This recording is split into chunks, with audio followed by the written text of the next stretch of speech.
దివ్యవాణి TV ప్రేక్షకులందరికీ యేసు నామములో శుభాలు తెలియజేస్తూ నా స్వరం యేసు కోసమే అనే దివ్యవాక్కు కార్యక్రమానికి మిమ్మల్ని అందరినీ ప్రేమతో ఆహ్వానిస్తూ ఉన్నాము. ఈరోజు పరిశుద్ధాత్మదేవుడు మనకి పరిచయం చేస్తున్న అంశం ఏంటంటే మోక్షారోపణమైన మరియ తల్లి. గత వారము చివరి వారము మరియ తల్లిలో మెస్సయ్య ఇప్పటికీ కూడా ఎలా జీవిస్తూ ఉన్నాడు, జీవ కణాలు అమ్మ మరియ తల్లిలో ఉన్నాయి, యేసుప్రభుల వారివి తన గర్భములో ఆ యొక్క డిఎన్ఏలో ఉన్నాయి అని మనం తెలుసుకున్నాం. ఈ వారం మనం ఏం తెలుసుకోబోతున్నామంటే మోక్షారోపణమైన మరియ తల్లిలో ఉన్న మర్మాలు ఎన్నో ఉన్నాయి. ప్రియమైన దేవుడు బిడ్డలారా, అసలు మన కన్నతలైన కథోలిక శ్రీసభ క్రైస్తవులు అని పిలువబడుతున్న మనకి ఏం బోధిస్తూ ఉంది? ఈ లోకంలో ఉన్నాం మనము, ఇంకా ఈ లోకంలోనే చచ్చిపోవాలి, ఇంకా మన జీవితం ఇంతే, ఇదే భయంకరమైన బ్రతుకులు, ఇక ఏ నిరీక్షణ లేదు, బ్రతికి కూడా వ్యర్థమే అని చెప్పట్లేదండి. మనందరికీ నిరీక్షణ ఉంది. మోక్షారోపణమైన మరియ తల్లిని మనం చూసి ఏం నేర్చుకోవాలంటే, దేవాతి దేవుడు తన తల్లి అయిన మరియ తల్లిని విడిచిపెట్టలేదు. ఈ లోకంలో తన జీవకణాలు అంటే యేసుప్రభుల వారి యొక్క రక్తము, ఆ యొక్క దేహము మరియ తల్లి యొక్క గర్భములో పునర్నిర్మించబడ్డాయి. అవునా? దేవుడి ప్రణాళిక. అయితే ఆ తల్లి ఆ కుమారుని తన గర్భంలో మోసింది. ఆ యొక్క కుమారుడి యొక్క జీవకణాలు మరియ తల్లిలో ఉన్నాయి కాబట్టే దైవ సంభూతుడి యొక్క జీవకణాలు అంటే నేనే మార్గము, నేనే సత్యము, నేనే జీవము, ఆ యొక్క జీవకణాలు ఉన్నాయి కాబట్టే యేసుప్రభుల వారి యొక్క మార్గాన్ని మనకు చూపిస్తూ ఉన్నాడు. అదే మార్గాన్ని అనుసరించి పరలోక రాజ్యానికి వెళ్ళిపోయింది అమ్మ మరియ తల్లి. దేవుడి యొక్క కృప వలన దేవుడు తీసుకెళ్ళాడు. అంతెందుకండి, ఇది మనకు అర్థం అవ్వాలంటే పాత నిబంధన తీసుకుందాం. మరియ తల్లి లూకాసు వార్త 1:43 ప్రకారము దేవుడి తల్లి, అందుకే దేవుడు తీసుకెళ్ళాడు. అవును, పరిశుద్ధురాలు ఆ తల్లి, మహాపరిశుద్ధురాలు ఆ తల్లి. ఆ తల్లితో మనకి పోలిక ఏంటి? భూమికి ఆకాశానికి ఉన్నంత వ్యత్యాసం ఉంది. అయితే కనీసం పునీతులతో అయినా పోల్చుకుంటే, ఎందుకంటే ఆ తల్లి పునీతులకి రాజ్ఞి కాబట్టి ఆ రాజ్ఞితో మనం పోల్చుకోలేము కాబట్టి పునీతుల దగ్గరికి వద్దాం. సరే, పునీతులతో కూడా పోల్చుకోలేమేమో. అయితే పునీతులుగా కాకముందే ఉన్న ప్రవక్తల గురించి మనం తెలుసుకుందాం. పాత నిబంధనలో మనం చూస్తూ ఉన్నాము, ఏలియా గారు రాజుల 2వ గ్రంథము 2వ అధ్యాయము 1 నుండి 11 వచనాలు మనం అక్కడ చూసుకుంటే, ఏలియా గారు అగ్ని రథముల ద్వారా తీసుకొని వెళ్ళబడ్డారు అని మనం చూస్తున్నాం. రాజుల 2వ గ్రంథము 2వ అధ్యాయం 11వ వచనము. వారింకను మాట్లాడుకొనుచు ముందుకు సాగిపోవుచుండగా, ఎవరు?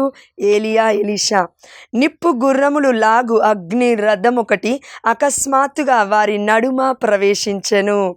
వెంటనే సుడిగాలి ఏలియాను స్వర్గమునకు కొనిపోయెను. ఆమేన్, హల్లెలూయా. స్వర్గమునకు అంటే పరలోక రాజ్యానికి. ఏలియాను దేవాతి దేవుడు అగ్ని రథముల ద్వారా స్వర్గానికి కొనిపోతూ ఉన్నాడు. ప్రియమైన దేవుడు బిడ్డలారా, ఆ సందర్భంలో మనం చూస్తే అండి, ఆల్మోస్ట్ 450 మంది ప్రవక్తలని కర్మేలు కొండ మీద అప్పటి వరకు ఈ యొక్క ఏలియా ప్రవక్త నా దేవుడు గొప్పవాడా, నీ దేవుడు గొప్పవాడా అని నిరూపించడానికి ఒక బలిని ఇచ్చి, ఆ బలి తర్వాత దేవాతి దేవుడు అగ్నిని పరలోక రాజ్యం నుంచి పంపించి తన యొక్క ఆ యొక్క యాగ బలిని, ఆ యొక్క బలిదానాన్ని ఆ యొక్క అగ్నితో రగిల్చిన తర్వాత, దహించిన తర్వాత, తన యొక్క ప్రార్థన స్వీకరించిన తర్వాత ఎంత శక్తిని దేవాతి దేవుడు ఏలియాకి ఇచ్చాడంటే 450 మంది అబద్ధపు ప్రవక్తలని తల నరికే అంత శక్తిని దేవాతి దేవుడు ఇచ్చాడు. ఇదే ఏలియా ప్రవక్త, దేవుడి ప్రవక్త యెజబేలు అనే ఒక్క రాణికి భయపడ్డాడు. అర్థమవుతుందండి మనకి? ఒక్క రాణికి భయపడి పరిగెడుతున్నాడు. పరిగెడుతున్నప్పుడు ప్రాణభయాన్ని చూసిన దేవుడు, ఇదిగో ఏలియా, కరువు ఉంది కదా, నువ్వెళ్ళు, కేరెతు వాగు దగ్గరికి నువ్వెళ్ళు, నేను నిన్ను పోషిస్తాను కాకుల ద్వారా అని దేవాదేవుడు పోషిస్తున్నాడు. ప్రియమైన దేవుడు బిడ్డలారా, 450 మంది ప్రవక్తలని చంపిన, తలని నరికిన ఏలియా ప్రవక్తకి ఒకే ఒక్క స్త్రీని చూస్తే ఎందుకు భయం వేసింది? దేవుడి వైపు చూడలేకపోయాడు కొన్ని క్షణాలు. చూడండి, మన ఇంటిలో చాలామంది భర్తను చూస్తే భార్య భయపడదట, కానీ బల్లిని చూస్తే భయపడుతుందట. భర్త కూడా అంతే, ఒక్కొక్కసారి చిన్న కాక్రోచ్ చూసి భయపడుతూ ఉంటారు. దేవుడు లేకపోతే ఎంత భీకరుడు మన ఎదురుగా ఉన్నా, ఎంత చిన్నవాడు మన ఎదురుగా ఉన్నా భయపడిపోతాం. చూడండి, ఇప్పుడు దావీదు గొలియాతుని మనం చూసుకున్నాం. దావీదు పసి బాలుడు, భయపడలేదు గొలియాతుని చూసి. కానీ సౌలు అప్పటికే దేవుడి ఆత్మను వీడిపోయింది, దుష్టుడి ఆత్మను పట్టుకొని జీవిస్తూ ఉన్నాడు సౌలు. అంటే అసూయ వలన, గర్వము వలన, రాజు అనే అధికార వ్యామోహము వలన వాటిని అన్నిటిని పట్టుకొని దేవుని విడిచిపెట్టాడు సౌలు. ఆ సమయంలో గొలియాతుని చంపడానికి ధైర్యం లేదు సౌలుకి. కానీ దావీదు చిన్న బాలుడే అయినప్పటికీ ఒక అడుగు ముందుకేసి, ఇదిగో దేవర పేరు మీద నువ్వు వస్తున్నావేమో, అయితే నేను దేవుడైన నా యావే ప్రభువున పేరిట నేను వస్తున్నాను, నేను ఈరోజు నిన్ను చంపేస్తాను, నీ తలను దేవుడు నా చేతికి ఇస్తాడు అని భవిష్యత్తుని ముందుగానే చెప్తున్నాడు దావీదు, పసి బాలుడు. ఈ రోజులలో మనలో చాలామంది భర్తలు, భార్యలు, కుటుంబ సభ్యులు అధికార వ్యామోహము, డబ్బు వ్యామోహము ఎన్నో ఎన్నో ఎన్నో ఉండొచ్చు. కానీ భయము ఎన్నున్నప్పటికీ ఎందుకు? పాపం ఉంది కాబట్టి. దేవుడంటే ఎవరో తెలియదు కాబట్టి. దేవుడుంటే మనలో దేవుడి శక్తి మనకి తెలిస్తే మనం భయపడము, దేనికి భయపడము, చచ్చిపోవడానికి కూడా సిద్ధపడతాము. ఆమెన్ అలియా. ప్రవక్తలు అందుకే చచ్చిపోవడానికి కూడా సిద్ధపడ్డారు. ఆమెన్. కాబట్టి ఇది చూస్తున్న దేవుడు ఏలియా పరీక్షా కాలం అయిపోయిందిక, ఇక పర్లేదు అనుకొని ఎలీషాని ఎన్నుకొని దేవాదేవుడు ఏలియాను అగ్ని రథముల ద్వారా తీసుకువెళ్తూ ఉన్నాడు. ప్రియమైన దేవుడు బిడ్డలారా, ఆమేన్ అలియా. దేవుడు ఏలియాకు తోడై ఉన్నాడు అని మళ్ళా గ్రహించాడు ఏలియా. మరి నువ్వు నేను గ్రహిస్తున్నామా? గ్రహిస్తే మన కళ్ళ ముందు ఆ యొక్క ఆర్థిక సమస్యలైనా, ఆ యొక్క అప్పు బాధలైనా, ఆ యొక్క జాబ్ లేని తత్వమైనా, లేదంటే ఇంకా ఏదైనా సమస్యలున్నా, 60 లక్షల అప్పే ఉండని, ఇంకెన్ని లక్షల కోట్ల అప్పే ఉండని, మన బుద్ధిపూర్వకంగా చేసినవి కూడా కొన్ని ఉంటాయి. 24 గంటలు తాగువాడు ఎప్పటికీ కూడా దారిద్ర్యంలోనే బ్రతుకుతాడు, సంపన్నుడు కాలేడు అని సిరాపుత్రుడైన యేసు జ్ఞాన గ్రంథం 19వ అధ్యాయం 1వ వచనంలో మనం చూసాం. తిండిబోతులు, తాగుబోతులు, తిరుగుబోతులు, సోమరిపోతులు ఎన్నటికీ కూడా బాగుపడరు అని పరిశుద్ధమైన లేఖనాలు చెప్తున్నాయి. ప్రియమైన దేవుడు బిడ్డలారా, ఏలియా ఏ విధంగా అయితే అగ్ని రథముల ద్వారా తీసుకొని వెళ్ళబడుతూ ఉన్నాడో స్వర్గమునకు కొనిపోయాడు. ఆమేన్ హల్లెలూయా. అంత మాత్రమే కాదండి, హానోకు గారు ఆదికాండము 5వ అధ్యాయము 24వ వచనము, ఆదికాండము 5వ అధ్యాయము 24వ వచనము, హానోకు దేవునకు సహచరుడై జీవించెను. ఆ తరువాత జనులు అతనిని చూడలేదు. దేవుడు హానోకును కొనిపోయెను. అర్థమవుతుందండి వాక్యం? ఎస్, దేవుడు ఇష్టపడి తీసుకువెళ్తున్నాడు హానోకును. కనీసం ఏలియానైనా కష్టాలలో ఉన్నప్పుడు తీసుకెళ్ళాడేమో, కానీ హానోకును ఇష్టపడి తీసుకెళ్తున్నాడు. ఎందుకు? హానోకు దేవుడికి సహచరుడై జీవించాడు. అంటే ఈ యొక్క లోకంలో ఉన్న మనుషులను మెప్పులను కోరుకోలేదు, అధికారము కోరుకోలేదు, ఇంకేదో కావాలనుకోలేదు, కానీ దేవుడే నాకు తోడయ్యుంటే చాలు అని విశ్వసించాడు. ఆ విశ్వాసము దేవుణ్ణి కదిలించింది.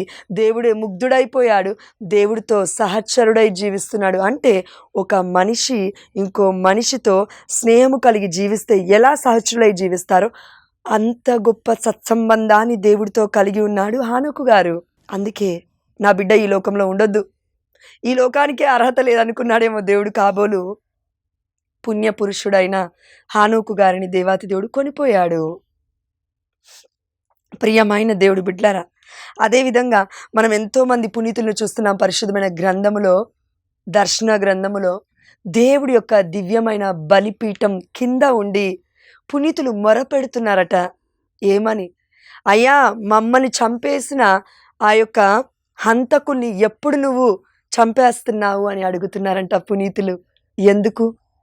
అయ్యా, మమ్మల్ని మాత్రమే కాదయ్యా, ఇప్పుడు ఈ యొక్క ప్రపంచంలో సత్యాన్ని బోధిస్తున్న ప్రవక్తలని చంపేస్తున్నారయ్యా. ఈ లోకంలో ఉన్న దుష్టులు, దుష్ట కార్యాలు చేస్తున్న సాతాను యొక్క బృందము, సర్ప సంతానము. అయితే నీ బిడ్డల్ని కాపాడుకోవడానికి మా మధ్యస్థ ప్రార్థనతో పాటు ఆ బిడ్డల్ని దయచేసి నీ దరికి చేర్చుకో అయ్యా, వారిని కాపాడయ్యా, దానికి కావాల్సింది ఆ దుష్టుల్ని మట్టు పెట్టయ్యా, ఆ సర్ప సంతానాన్ని చంపేయ్యా అని మొరపెడుతున్నారు పునీతులు. ఎవరి కోసం? నీతి నిజాయితీగా ధర్మాన్ని నమ్ముకొని, అంటే ధర్మశాస్త్ర గ్రంథము అంటే పరిశుద్ధమైన గ్రంథాన్ని పట్టుకొని ఏదైతే ఉన్నది ఉన్నట్టుగా ఆచరిస్తూ జీవిస్తూ అనేకులకు జీవాన్ని పోయడానికి సత్యాన్ని ప్రకటిస్తున్న వాళ్ళు ప్రవక్తలు, అసత్యాన్ని ప్రకటిస్తున్న వాళ్ళు కాదు. బైబిల్ అందరు పట్టుకుంటారు, కానీ కొందరికి మాత్రమే జ్ఞానం అర్థమవుతుంది. బైబిల్ అందరు పట్టుకొని రోడ్ల మీదకి వెళ్తారేమో, కానీ కొందరు మాత్రమే ప్రాణం పోయేంత వరకు పోరాడతారు. ఆమె నడియా. అందుకే పునీత పౌలు గారు అంటున్న మాట, నేను గతాన్ని మరిచి ముందున్న దాని కొరకు తీవ్రముగా కృషి చేయుచున్నాను. ఆమె నడియా. అయితే ఈ సందర్భంలో మనం తెలుసుకుందాం, ఇప్పుడు ఇంతమంది పునీతుల్ని, ఇంతమంది ప్రవక్తల్ని, హానోకుని కొనిపోయిన దేవుడు, ఏలియాని కొనిపోయిన దేవుడు తన దూతల ద్వారా, అగ్ని అంటే ఏందండి, అగ్ని రథములు అంటే ఏంటి, దూతలు, దేవుడి దూత. అగ్ని స్తంభముగా ఆనాడు ఇజ్రాయెల్ ప్రజల మధ్యలో దేవాదేవుడు ఉన్నాడు. మేఘ స్తంభముగా ఆనాడు దేవాతి దేవుడు ఇజ్రాయెల్ ప్రజల మధ్యలో ఉన్నాడు. ఆకలేసినప్పుడు మన్నాని ఇచ్చాడు, నీరు కావాల్సినప్పుడు కొండను కొట్టి మరీ దేవాదేవుడు నీరు ఇచ్చాడు. కానీ ప్రజలు మర్చిపోయారండి, నీలాగా నాలాగా మర్చిపోతున్నారు. కృతజ్ఞత లేని తత్వము, ఎంత చేసినా వ్యర్థము. పక్కనున్న వ్యక్తి మనకి ఏదైనా మంచి చేస్తేనే మనం మర్చిపోతూ ఉంటామండి ప్రియమైన దేవుడి బిడ్డలారా. అలాంటిది మనకి ఎలా గుర్తు ఉంటుంది? దేవుడు చేసిన కార్యాలు మనకి గుర్తుండాలంటే పరిశుద్ధమైన గ్రంథం చదివినప్పుడు పరిశుద్ధాత్మ దేవుడు మన జీవితంలో చేసిన గొప్ప అనేక కార్యాలు గుర్తొస్తాయి. పరలోక రాజ్యం వెళ్ళే మటుకు మనం బ్రతకాలంటే, నిరీక్షణ కలిగి బ్రతకాలంటే మొట్టమొదటిగా ఈరోజు దేవుడి పట్ల కృతజ్ఞత నీకు నాకు ఉందా? ప్రభువా, ఈ శ్వాస నేను తీసుకుంటున్నాను, దీన్ని బట్టి నీకు స్తోత్రమయ్యా. ఈ చేతులను బట్టి నీకు స్తోత్రమయ్యా. ఈ యొక్క అవయవాలను బట్టి నీకు స్తోత్రమయ్యా. ఈ దేహాన్ని బట్టి నీకు స్తోత్రమయ్యా. బ్రెయిన్ కరెక్ట్గా పనిచేస్తుంది ప్రభా, పిచ్చిదాన్ని కాలేదు, నీకు స్తోత్రమయ్యా. ఎంతోమంది పిచ్చి హాస్పిటల్లో ఉన్నారు, ఎర్రగడ్డ హాస్పిటల్లో, నీకు స్తోత్రమయ్యా. బెడ్ రిడన్ అనే వాళ్ళు ఎంతోమంది ఉన్నారు. అయ్యా నేను బ్రతికే ఉన్నాను, నిలబడి నేను చెప్తూ ఉన్నాను, మాట్లాడుతున్నాను, నీకు స్తోత్రమయ్యా.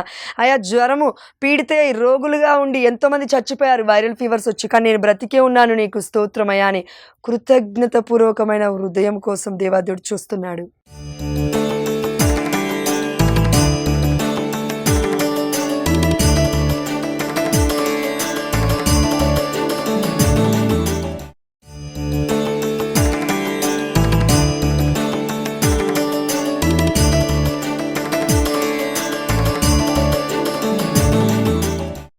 ప్రియమైన దేవుడు బిడ్డలారా, మనం చివరిగా తెలుసుకుందాము దర్శన గ్రంథము 12వ అధ్యాయంలోకి వద్దామండి.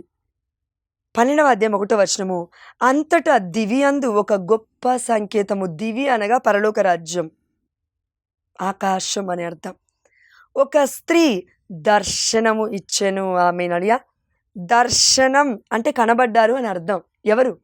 ఒక స్త్రీ, మరియ తల్లి అని మన కన్నతల్లి అయిన కథోలిక శ్రీసభ మనకి బోధిస్తూ ఉంది ఈ పరమ రహస్యాన్ని. సూర్యుడే ఆమె వస్త్రములు, చంద్రుడే ఆమె పాదముల క్రింద ఉండెను. బా, ఎంత గొప్ప వాక్యం అంటే అండి ప్రియమైన దేవుడి బిడ్డలారా. మన కథోలిక శ్రీసభలో దర్శన గ్రంథం అంటాము, 12వ అధ్యాయం 1వ వచనంలో. దీనికి అర్థం ఏంటి అసలు? ఏలియాను దేవుడు అగ్ని రథముల ద్వారా కొనిపోయాడు, కానీ మరియ తల్లిని ఎలా తీసుకెళ్తున్నాడట? మేబీ మరియ తల్లి పరలోక రాజ్యంలో ఎలా కనబడుతుందట? సూర్యుడే ఆమె వస్త్రములు అంటే ఈ లోకాన్ని, ఈ లోకంలో ఉన్న ప్రజలందరూ అనుకుంటున్నారు సూర్యుడు దేవుడు.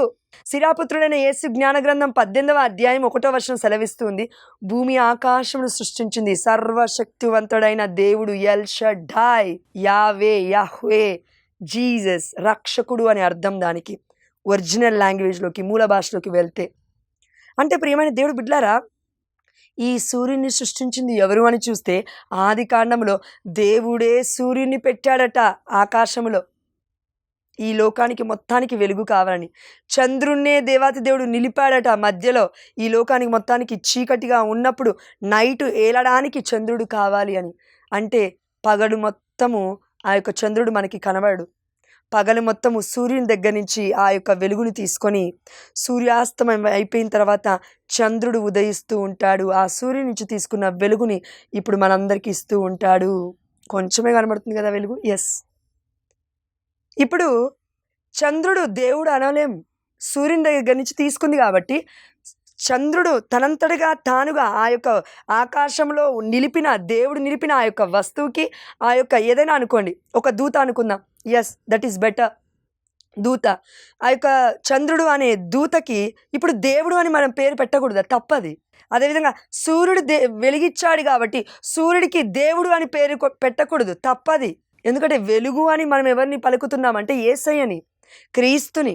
ఇప్పుడు ఆ వెలుగైన దేవుడైన దేవుడే ఈ ప్రపంచంలో ఉన్న ప్రతిదాన్ని సృష్టించాడు. అయితే ఇప్పుడు అతిపెద్ద నక్షత్రాలు, అతిపెద్ద లేదంటే దూతలు అనుకుంటే ఆ యొక్క సూర్యుని, చంద్రుణ్ణి అమ్మ మరియ తల్లి యొక్క పాదాల దగ్గర దేవుడు ఉంచుతున్నాడు. ఆమేన్, హల్లెలూయా.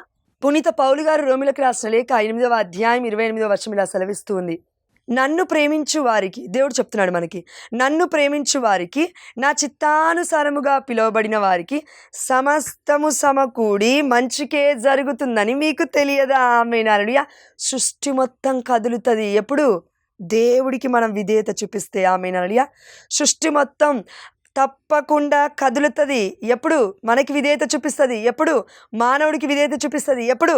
దేవుడికి మానవుడి విధేయుడైనప్పుడు. ఆమేన్, హల్లెలూయా. అందుకే పునీత ఫ్రాన్సిస్ ఆఫ్ అసిసి గారిని తీసుకున్నా, మన పునీత పాదువాపురి అంతోని వారిని తీసుకున్నా కూడా వారు పక్షులతో మాట్లాడారు, మృగాలతో మాట్లాడారు. అంతెందుకండి, పరిశుద్ధమైన గ్రంథంలో దానియేలు సింహపు బోనులో అడుగు పెడితే 7 రోజుల తర్వాత ఎంతో పిచ్చి ఆకలితో ఉన్న పిచ్చి మృగాలైనా, క్రూర మృగాలైన ఆ యొక్క సింహము బోన్లో ఉన్న 7 6 సింహాలు ఉన్నాయి, ఒక్క సింహము కూడా దానియేలు ముట్టలేదు. ఎందుకు? దేవుడికి విధేయత చూపిస్తున్నాడు దానియేలు. అందుకే ఒక్క సింహము కూడా నోరు తెరచి దానియేలుని ఏమీ చేయలేకపోయాయి. ఎందుకు? దేవుడు దూతల్ని పంపించాడు ఆ సమయంలో. ఆమేన్. దేవుడి సన్నిధితో దిగి వచ్చాడు ఆ యొక్క సింహాల గుహలోకి. ఆమేన్. సమస్తము సమకూడి దానియేలు కోసం జరిగింది. ఆమేన్. అది ఎంత పెద్ద క్రూర మృగమైన దేవుడి ఆధ్వర్యంలోనే ఉంది ప్రియమైన దేవుడి బిడ్డలారా. ఎందుకంటే ఆది కాండంలో మనం చూస్తున్నాం, సృష్టిలో అన్నిటినీ, పాముని కూడా సృష్టిలో అన్నిటినీ చేసిన తర్వాత దేవాదేవుడు మానవుని తన రూపంలో చేసుకొని, తన పోలికలో చేసుకొని, నేను నీకు అధికారం ఇచ్చాను, ఏలు అని ఆదాముకి దేవాదేవుడు చెప్పాడు. అయితే ఎప్పుడైతే మొట్టమొదటి ఆదాము ఏవా దేవుడికి అవిధేయత చూపించారో, ఆజ్ఞని ధిక్కరించి అప్పుడు కోల్పోయారు దేవుడిచ్చిన అధికారాన్ని. అందుకే వాళ్ళు నేకడ్గా అయిపోయేసరికి, వస్త్రహీనులు అయిపోయేసరికి భయపడ్డారు. వామ్మో ఏంటిది అని. ఆధ్యాత్మికమైన కళ్ళు వెళ్ళిపోయాయి. ఈ లోకంలో పాపానికి కనబడే కళ్ళతో ఇప్పుడు వాళ్ళు కప్పబడి ఉన్నారు కాబట్టి కోల్పోయారు దేవుడి సన్నిధిని. నువ్వు నేను కూడా ఎప్పుడైతే దైవత్వం అనే కనులతో కప్పబడతామో, దైవ సంభూతుడైన దేవుడి రూపముతో నింపబడతామో, కోల్పోయిన ఈ రూపాన్ని, కోల్పోయిన దేవుడి యొక్క పోలికను మరలా తిరిగి దేవుడిలోకి వచ్చి మనం పొందుకోగలుగుతామో పరిశుద్ధత ద్వారా, పరిశుద్ధత అనే వస్త్రము ద్వారా, అప్పుడు సృష్టికి మనం అంటే భయం వేస్తుంది. ఆమేన్, హల్లెలూయా. మానవుడు అంటే భయపడతాడు ప్రతి ఒక్కడు. ఆమేన్, హల్లెలూయా. ఎప్పుడు? దేవుడికి మనం విధేయత చూపిస్తే మాత్రమే. ఇది ఎప్పుడైతే జరుగుతుందో అప్పుడు నిజంగా మనము దేవుడి యొక్క భయపడడం కాదండి, వేరే క్రూర మృగాల గురించి నేను మాట్లాడేది. ఒక మనిషికి ఇంకొక మనిషి మీద ప్రేమ పెరుగుతుందంటే మేబీ దైవత్వం వారిలో ఎక్కువ ఉందని అర్థం. అదేవిధంగా ప్రియమైన దేవుడు బిడ్డలారా, ఇక్కడ మరియ తల్లి యొక్క వస్త్రములు ఎలా ఉన్నాయంట? సూర్యుడే ఆమె వస్త్రములు. ఆమేన్, హల్లెలూయా. దేవుడి దూతలు మరియ తల్లికి పరిచర్యలు చేస్తున్నాయి. ఆమేన్, హల్లెలూయా. చంద్రుడే ఆమె పాదముల క్రింద ఉండెను. ఆమేన్, హల్లెలూయా. ఈ ప్రపంచాన్ని మొత్తము నైట్ పడుకున్నప్పుడు ఏలుతున్న ఒక దూత చంద్రుడు అనుకుంటే, ఆ చంద్రుడు అమ్మ మరియ తల్లి పాదాల క్రింద ఉండి మరియ తల్లికి ఆహ్వానం పలుకుతున్నాడు ఆకాశములో, స్వర్గములో. ఆమేన్. అంటే మరియ తల్లికి ఎంత విధేయత దేవుడు అంటే అర్థమవుతుందా మనకి? మొట్టమొదటి ఆదాము, మొట్టమొదటి ఏవా పాపం వల్ల, వారికి అవిధేయత వల్ల దేవుడి యొక్క ఆ యొక్క సన్నిధిని కోల్పోతే, మరియ తల్లి విధేయత వల్ల, ఇదిగో నేను ప్రభు దాసురాలను, నీ మాట చొప్పున నాకు జరుగునుగాక. లూకాసు వార్త 1:37-8 ప్రకారము ఈ మాటకి మరియ తల్లి చచ్చిపోయేంత వరకు కట్టుబడి ఉందండి. అందుకే దేవుడే ముక్తుడైపోయాడు ఆ తల్లికి. అదేంటండి, మనకి దేవుడు పరిశుద్ధంగా జీవించడానికి జీవితం ఇచ్చాడు. మనలో ఎంతమంది మీ ప్రతిరోజు పాపంలో పడకుండా బ్రతుకుతున్నాం చెప్పండి చూద్దాం. మరి కాపాడుకోవాలి కదా. కాపాడుకోవడంలో కూడా ఎంత కష్టం ఉంటుంది. పిచ్చి పిచ్చి వీడియోస్, లస్ట్ఫుల్ థాట్స్తో బ్రతకకుండా ఉండడానికి ఎంత శక్తి కావాలి? ఆధ్యాత్మికంగా సెల్ఫ్ కంట్రోల్ కావాలి, నిగ్రహ శక్తి కావాలి. సీరియళ్ళు, టీవీలు. ఎక్కడండి? ఎక్కడుంది పరిశుద్ధత ఈ రోజులలో? లేదండి. టీవీలలో, సీరియళ్ళలో గూడా మంచి విషయాలు ఉన్నాయండి. మంచి విషయాలు తీసుకోవచ్చండి. ఎక్కడుందండి పరిశుద్ధత? పరిశుద్ధమైన గ్రంథం చదవడానికి మన దగ్గర సమయం లేదు గానీ, టీవీ సీరియల్‌లో పరిశుద్ధత వెతుక్కుంటామట, సినిమాలలో పరిశుద్ధత వెతుక్కుంటామట, మొబైల్‌లలో పరిశుద్ధత వెతుక్కుంటామట. ఎక్కడ? పాపం అనే ఈ లోకంలో పరిశుద్ధత వెతుక్కోవడం చాలా కష్టం. అందుకే పరిశుద్ధమైన గ్రంథం దేవుడు ఇచ్చాడు. It's a holy of holies. పరిశుద్ధమైన గ్రంథమే ఇట్స్ అ సేక్రెడ్. మరి అది మన కళ్ళ ముందున్నప్పుడు పరిశుద్ధమైన గ్రంథాన్ని చూసినా దానిలో మనం తెలుసా ఆమెన్ అడిగా కళ్ళు స్వస్థత వస్తుంది ఆమెన్. పరిశుద్ధమైన గ్రంథాన్ని పదే పదే చూసే వాళ్ళము అపరిశుద్ధంగా ఉన్న వాటిని చూడడానికి ఇష్టపడము. అసహ్యం వేస్తుంది మన మీద మనకే పాపం చేసినప్పుడు. కాబట్టి ప్రియమైన దేవుడు బిడ్డలారా, ఇలాంటి జీవితాన్ని జీవించిన మన మరియ తల్లిని, అంటే ఇలాంటి జీవితం అని కూడా కాదండి, మనలో అయినా పాపం ఉంది పుట్టుకలో, ఆ తల్లిలో పుట్టుకలో పాపము లేదు. నిష్కల్మషముగా ఆ తల్లి పుట్టింది. అన్నమ్మ జ్వాకీముల గారులు అనేక సంవత్సరాలు ప్రార్థన చేసి చేసి చేసి చేసి కడు వృద్ధులై చచ్చిపోయే సమయానికి ఈ ప్రపంచంలో ఉన్న దేనికి సాధ్యం కాదు, కానీ దేవుడి వాక్కుకి సాధ్యమవుతుంది. ఆమేన్. అంటే ఇంత పరిశుద్ధంగా జీవించిన మన మరియ తల్లి యొక్క జీవితాన్ని చూసి మనం నేర్చుకుంటున్నాం. మరియ తల్లిలో ఉన్న మర్మము ఏంటి అనంటే, ఆ దేవాతి దేవుడు ఆ తల్లిని ఎన్నుకోవడం అనే కాదు, ఆ తల్లి ఎన్నుకున్న తర్వాత కూడా దేవుడికి విధేయత కలిగి జీవించింది. ఈ విధేయత మనలో ఉంటే మనము ధన్యులం. ఈ విధేయత మనకి పరలోక రాజ్యానికి మార్గం అవుతుంది. ఎందుకంటే యేసుప్రభుల వారు మరణించేంత వరకు విధేయుడాయను. ఆమె నలుడిగా పిలిపిలకు రాసిన లేఖ 2:11 ప్రకారం. ప్రభువా, ఈ వాక్య పరిచయని బట్టి నీకే సమస్త ఘనత మహిమ ప్రభావములు చెల్లిస్తూ, అవును ప్రభువా, హానోకు వలె మేమును నీతో కొనిపోబడాలి, నీతో రావాలి, మమ్మల్ని తీసుకెళ్ళయ్యా. ఏలియా వలె ప్రభువా అగ్ని రథముల ద్వారా మమ్మల్ని తీసుకెళ్ళయ్యా. అయ్యా అమ్మ మరియ నీ చిత్తమైతే మేము తక్కువే, అమ్మ మరియ తల్లి కంటే చాలా తక్కువ, కానీ ప్రభువా ఆ తల్లి యొక్క ఒడిలో మమ్మల్ని చేర్చు, నీ పాదల సన్నిధిలోకి మమ్మల్ని చేర్చు ప్రభువా. ఈ లోకము, ఈ పాపము, ఈ దేహము, ఈ సాతాను వీ యొక్క ఆలోచనలు మేము పడకుండా ఉండుటకు మాకు కృపను అనుగ్రహించమని ప్రతిరోజు మేము పరిశుద్ధత వైపు చూస్తూ అడుగులు వేస్తూ, పరలోక రాజ్యం వైపు అడుగులు వేస్తూ, ఈ పాపం అనే ఈ లోకానికి దూరంగా బ్రతికే కృపను మా అందరికీ దయచేయమని ఈ వాక్య పరిచర్య ద్వారా నీవు మాకు ఆ అనుగ్రహాన్ని ఇచ్చున్నావని మేము విశ్వసిస్తూ, నజరేయుడని యేసు నామములో తల్లి మరియ మోక్షారోపణమైన మా అమ్మ మరియ తల్లి మధ్యస్థ ప్రార్థన ద్వారా మోక్షారోహణుడైన నిన్ను బ్రతిమాలు కొనుచు పొందుకున్నామని విశ్వసిస్తున్నాము మా ప్రియ పరలోకపు తండ్రి. ఆమేన్. హల్లెలూయా. పితా పుత్ర పవిత్రాత్మ నామమున ఆమేన్.